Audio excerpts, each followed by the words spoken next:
इस वक्त बड़ी खबर सामने आ रही है। नोएडा में कोरोना का पहला नया मामला सामने आया। गुरुग्राम में भी कोरोना के 2 केसेस सामने आए हैं। दिल्ली सरकार ने कोविड को लेकर एडवाइजरी जारी की है और दिल्ली सरकार का अस्पतालों को निर्देश। इस वक्त की बड़ी और सावधान करने वाली खबर सबके लिए। कोरोना एक बार फिर से लोगों को डराने लगा है। दिल्ली, हरियाणा, गुजरात, केरल और कर्नाटक समेत कई राज्यों में कोविड-19 एक बार फिर से पैर पसारने लगा है। भारत में मौजूद समय में 300 से ज्यादा केसेस आए हैं। इसमें दिल्ली में 23 मरीज हैं, महाराष्ट्र में 210 मरीज और मध्य प्रदेश में 2 मरीज मिले हैं। गुजरात, केरल, तमिलनाडु में भी कोरोना के पेशेंट सामने आए हैं। कोरोना को लेकर स्वास्थ्य विभाग ने निर्देश जारी किए हैं।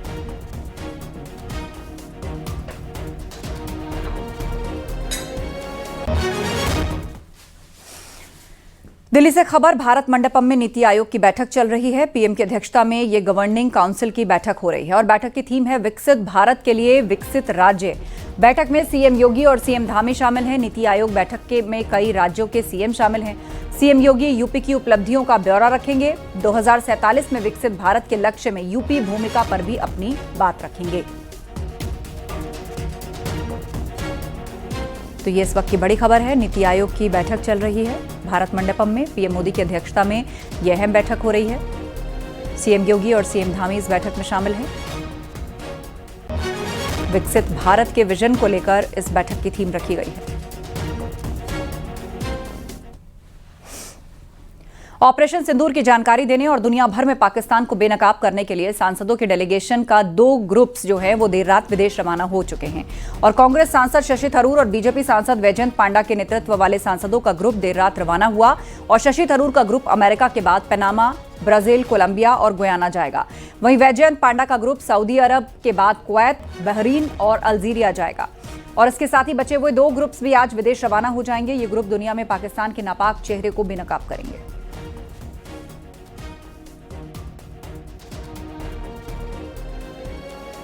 जब यूएसए पहुंचेंगे हम बात करेंगे उन लोगों से। देखिए, ऐसे मामलों में आपको मालूम है कि सरकार ने तो उनकी पोजीशन काफी स्पष्ट किए हैं। हमारे स्पोक्समैन मिनिस्ट्री के और हमारे फॉरेन सेक्रेटरी साहब भी सीधे लोगों को बताएं कैसे हुआ और क्या हुआ। तो मेरे ख्याल में यही खबर हमारे तरफ से, यही संदेश होगा। लेकिन हम वहां जा रहे हैं लोगों को समझाने के लिए कि हमारा अनुभव क्या था और हमने जो किया क्यों किया और भविष्य में हमारी एटीट्यूड क्यों ऐसे होंगे। तो ये मेरे ख्याल में अलग बात है। ये तर्क करने के लिए हम नहीं जा रहे हैं, हम समझाने के लिए जा रहे हैं, लोगों से मिलने के लिए और हमारे जो भी हमने सह लिया है कुछ सालों से इसके बारे में बोलने के लिए।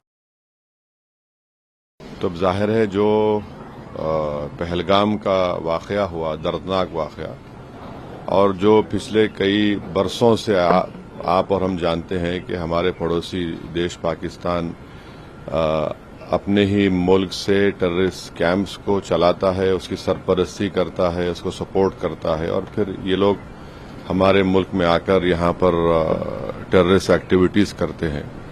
तो इन्हीं चीजों को हम इन 4 कंट्रीज में जाएंगे और उनके सामने रखेंगे। आदरणीय मोदी जी के नेतृत्व में भारत ने जो न्यू नॉर्मल सेट किया है पिछले दशक में, यह है कि आतंकवाद के लिए हमारा 0 टॉलरेंस है। ये नया भारत है, ये जरूर हम रेस्पॉन्स देंगे और जो कोई ऐसा हमला करने के लिए सोच रहे हैं उनको सोचना पड़ेगा कि वो बहुत महंगा पड़ेगा उनको, और ये हम करके दिखाए हैं। भारत ने करके दिखाया है ऑपरेशन सिंदूर के जरिए। और एक के बाद एक पाकिस्तान के जो झूठ है सब पकड़े जा रहे हैं। वो जो प्रकार के सब आरोप किए थे कि इंडिया भारत पर हमला किया, उनके कोई प्रमाण नहीं है। हमारे फोर्सेज ने जो कहा उसके लिए सैटेलाइट पिक्चर्स, इसके लिए विभिन्न प्रकार के इंफॉर्मेशन कोरोबोरेशन है। सऊदी अरब के साथ साथ ही फॉरेन पॉलिसी बहरीन की भी उसी तरह से डिसाइडेड है और एक दूसरे के प्रति जो है उन दोनों का कोऑपरेशन है। कुवैत का आपको पता है कि जहां हमको आगे जाना है कि कुवैत के लिए कितना बड़ा वॉर हुआ। 91 का जो वॉर था वो भी आतंकवादी था, इंटरनल था, उसको कब्जा करने की कोशिश की थी इराक ने। तो ये सारे मुद्दे ऐसे हैं जिसमें कि हम निश्चित तौर पर अपनी बात समझाने में कामयाब होंगे। 78 साल से पाकिस्तान ने हमारे साथ क्या काम किया है, और जब हम लौट के आएंगे तो मुझे लगता है कि माहौल पूरे दुनिया में पाकिस्तान के खिलाफ होगा और आतंकवादी राष्ट्र बनाने की तरफ जो है वो अग्रसर होगा। सोनभद्र पहुंचे आरएसएस नेता इंद्रेश कुमार ने बड़ा बयान दिया। उन्होंने कहा कि मिलकर रहोगे तो जन्नत मिलेगी, लड़कर रहोगे तो जहन्नुम मिलेगा, और हम सब लड़कर नहीं मिलकर चलेंगे। पाकिस्तान को लेकर उन्होंने कहा कि जल्द ही पाकिस्तान का नक्शा बदलेगा। उन्होंने आरोप लगाया कि पाकिस्तान में आतंकी कैंपों को वहां की सेना का संरक्षण मिल रहा था।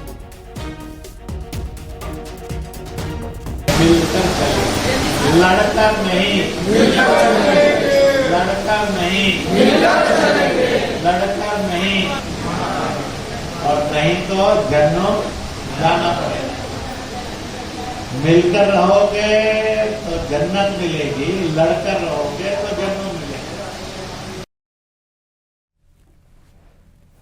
लोकसभा में नेता प्रतिपक्ष राहुल गांधी पुंछ पहुंचे हुए हैं। राहुल पाक गोलीबारी में प्रभावित हुए लोगों से मुलाकात करके उनका हालचाल जानने पहुंचे। राहुल गांधी सबसे पहले पुंछ के डुंगस मोहल्ला पहुंचे। वहां पाकिस्तानी गोलीबारी में कई घरों को नुकसान हुआ था।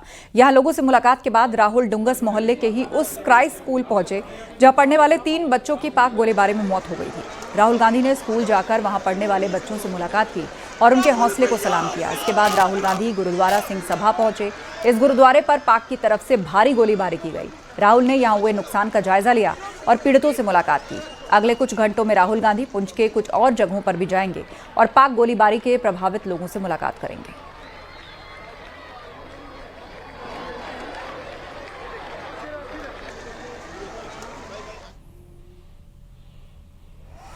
ऑपरेशन सिंदूर की सफलता को लेकर अभी भी देश के कई हिस्सों में तिरंगा यात्राएं निकाली जा रही हैं। इस कड़ी में लोगों ने प्रयागराज के शहर पश्चिमी विधानसभा क्षेत्र में तिरंगा शौर्य यात्रा निकालकर भारतीय सेना के शौर्य और पराक्रम को नमन किया है। इस यात्रा का नेतृत्व पूर्व मंत्री सिद्धार्थनाथ सिंह ने किया।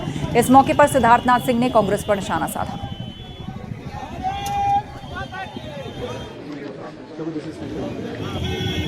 देखिए, कांग्रेस भूल गई है कि शायद उन्होंने आजादी की लड़ाई भी लड़ी थी। कांग्रेस भूल गई है कि 65 के अंदर उन्हीं के प्रधानमंत्री और देश के लाल बहादुर शास्त्री जी ने पाकिस्तान को मुंह तोड़ जवाब दिया था। ये भूलते जा रहे हैं कि 71 के अंदर भी इंदिरा गांधी ने जवाब दिया था। आज लगता है कि कांग्रेस के नेता जो है वो पाकिस्तान के प्रोपेगेंडा मशीनरी बन गए हैं। संभल से एसपी विधायक इकबाल महमूद ने पाकिस्तान से सीज फायर को लेकर सवाल खड़े किए। उन्होंने कहा कि पहलगाम हमले की आतंकी कहां हैं, इंटेलिजेंस क्या कर रहा है, सीज फायर क्यों हुआ। तो इकबाल महमूद ने सवाल उठाए। जिन लोगों ने पहलगाम में हत्याएं की थी उन लोगों को में से 2 या 3 लोग गिरफ्तार या मारे गए हैं, बाकी कहां हैं। अगर वो बॉर्डर पार करके अपने मुल्क चले गए तो हमारा इंटेलिजेंस क्या कर रहा था, और अगर वो यहाँ पर हैं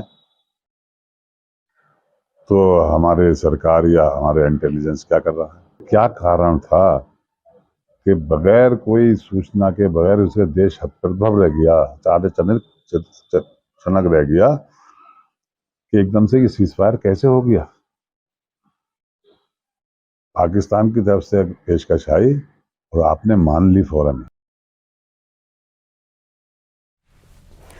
और दिल्ली से बड़ी खबर सामने आ रही है। जेपी ग्रुप पर ईडी का शिकंजा कस गया है। 12,000 करोड़ के मनी लॉन्ड्रिंग केस में रेड हुई है। दिल्ली, नोएडा, मुंबई में ईडी का छापा पड़ा है। 15 ठिकानों पर ईडी ने एक साथ रेड की है। जेपी ग्रुप और उससे जुड़ी हुई कंपनीज पर यह रेड हुई है।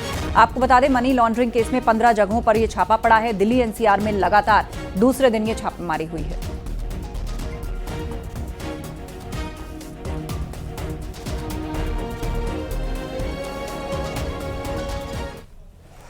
सिद्धार्थनगर में अवैध निर्माण पर प्रशासन का बुलडोजर चला। कोतवाली सदर के सिंहराहा में बने अवैध मदरसे को प्रशासन ने ध्वस्त किया और बताया जा रहा है कि सरकारी जमीन पर बना अवैध मदरसा अरबिया दारुल उलूम पिछले कई सालों से संचालित हो रहा था और पहले भी कई बार अवैध निर्माण को हटाने के लिए नोटिस जारी किया गया, जिसके बाद प्रशासन ने बुलडोजर कार्रवाई की। आपको बता दें, नेपाल बॉर्डर से सटे कई जिलों में अब तक अवैध निर्माण को ध्वस्त किया जा चुका है। सिद्धार्थनगर में करीब 2 दर्जन से ज्यादा मदरसों के खिलाफ ध्वस्तीकरण की कार्रवाई हुई है।